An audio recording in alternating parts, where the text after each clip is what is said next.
Kanojo Okarishimasu. Is it worth a read? Simply glance at the cover art and you can tell that this manga is targeted towards the lads and the ladies, but mostly the lads. The cultured people who love the ecchi rom-com goodness. Having recently been adapted into anime, Kanojo Okarishimasu is probably one of the more controversial stories that has caused a little bit of rage and a little bit of hate, while some of you absolutely adored it. And I can see why. Kanojo Okarishimasu pretty much means I like to borrow a girlfriend. The English title is Rent a Girlfriend, which is a dead giveaway of the premise of what the story is about. I'll give you a brief summary with no big spoilers. So the story starts off with Kazuya, which is the main character, breaking up with a girlfriend after a very superficial relationship. Of course, he was down in the dumps like any other reasonable person would be. One day he stumbles across this Rent a Girlfriend app, and to cope with his loss, he decided to give it a try. He ends up meeting this perfect girl, Chizuru Mizuhara, the ideal girlfriend. Well, yep, don't we all just wish we had someone like that? So, with one thing leading to the next, the rental relationship ends up blurring with the personal lives, to the point where they end up pretending to be in a genuine relationship to both of their families and also their friends. So yeah, quite a bit of drama. I would actually say the plot is quite interesting. The concept in itself is unique. Can't really think of anything else that is similar to it.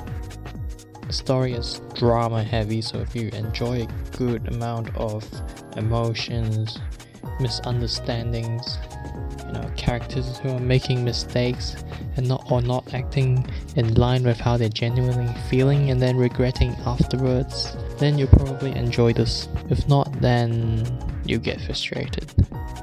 No, the drama wasn't on the level of Domestic Girlfriend. But if Domestic Girlfriend was a 10 on the drama scale, Kanojo Okarishimasu would probably be a 7. Yeah. Sometimes the plot progresses in the most ridiculous ways, but that in itself is what makes rom-coms fun. Twists and turns make the heart flutter. There are times when Kazuya, the main character's personality, gets in the way of progress. Kazuya is generally a little bit more hesitant and unsure of himself, and often unable to gauge the progress and status of the relationship with Chizuru. And the author often teases us with signs that the rental relationship may have become the real deal, but Kazuya often misses to grab the chance. The pacing of the story I think is alright. The first half feels fast but not rushed, and it hooked me on and got my attention.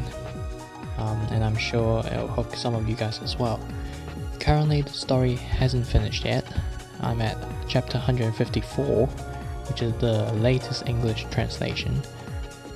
It does feel a little bit slower at this point in time, but given the events that have happened, I think the slower pace is suitable.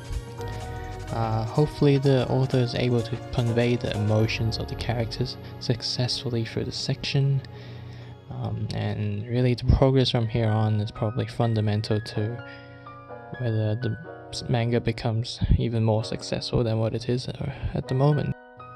In terms of character development, I would say particularly Kazuya and Chizuru, the two main characters, have a good amount of development. Readers seem to think that Kazuya is a pathetic loser who often screws up and frustrates everybody. Honestly, I think his personality is portrayed pretty well. As a indecisive beta guy. I mean, hey, not all of us are alpha males like you, okay? I think his personality is frustrating a bit. It's definitely exaggerated, but it's genuine. Throughout the plot, he matures and he thinks a bit less about himself and begins to understand the bigger picture. The side characters, on the other hand, are a little bit less developed, and they just pop in here and there to help the main character and the main plot progress. There are lots of female characters that like Kazuya for whatever reason, but it's not really a harem story.